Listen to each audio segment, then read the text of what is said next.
Today we're going to join some wires together by the proper method of soldering them. I'm going to do a tutorial here. I got some wires that I dug out of the trash because that's about all they're going to be good for after I solder them. Get your strippers here. These strippers have a couple extra holes in them where I got a live wire in the house with them, but they're still good. I'll strip these things back. You're going to want about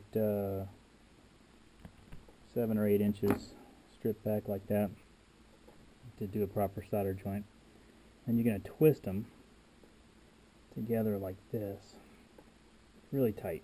You want to get these really nice and tight because you want to have that physical bond there. So as you can see, we've got this wire twisted together. We're going to get our soldering iron, which I've heated to the maximum number on the scale, which I don't know what that is, but it doesn't really matter because kind of a waste of time here anyway. So we soldered them together. Got a nice solder joint there. Make sure you get that solder to flow. Make sure it gets whipped up under the insulation of the wire, and you know you've got full contact everywhere. So there's the solder joint, nice and strong. Can't pull that apart.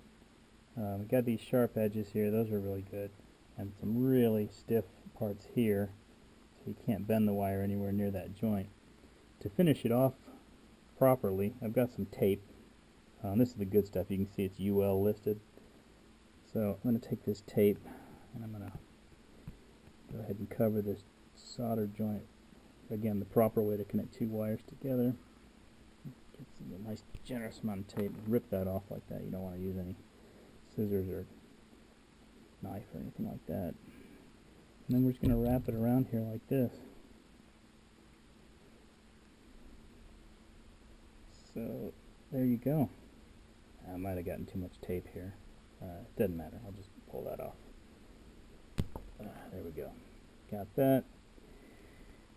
And then to have a complete circuit, you're going to want to do the other side here.